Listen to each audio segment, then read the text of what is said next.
আসসালামু আলাইকুম। ওয়ালাইকুম আসসালাম। ভাই কেমন আছেন? আলহামদুলিল্লাহ। ও আপনার খামারে নাকি বড় দুইটা সার আছে, বিক্রি করবেন নাকি শুনলাম? দুটো আছে, এইটা একটা আর ওই পাশে আরেকটা আছে। আচ্ছা, এটা ওয়েট লাইভ ওয়েট কেমন হবে? এইটা লাইভ ওয়েট 500 কেজি হবে। 500 কেজি? প্রায় 10-20 কেজি কম হতে পারে, তবে হবে না মনে হয়। আচ্ছা, কোন প্রায় 500 কেজি হবে। আচ্ছা, কেমন খাবার খাওয়ান গরুটাকে? আমি কাঁচা ঘাস খাওয়াই, আর ভুট্টার গুঁড়াটা সিদ্ধ করে খাওয়াই, আর ফল তো আছেই, কাঁচা ঘাসটা বেশি খাওয়াই, মিটমোর খাওয়াই হালকা, মিটমোর কম খাওয়াই। দামদার কেমন হবে এটা? দাম আলোচনা সাপেক্ষে। আলোচনা সাপেক্ষে না?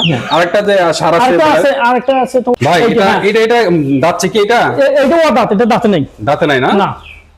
বয়স কত হবে এটা? এটা বয়স, এটা ওইটা এসছে 1 বছরের ছোট, মানে ওইটার পরের বছর, ইমিডিয়েট বছর এটা। ও, তারপরের বছর ওইটা। তারপর বছর এটা না? হ্যাঁ। আচ্ছা, তাহলে এই দুইটা আর কি আলোচনা এই সাপেক্ষে। দুটো, হ্যাঁ, এই দুটো দাম মতো হলে বিক্রি করবো আমি। আচ্ছা, ঠিক আছে, আপনার স্ক্রিন নাম্বার দেওয়া হচ্ছে, সবাই একটু যোগাযোগ করবেন।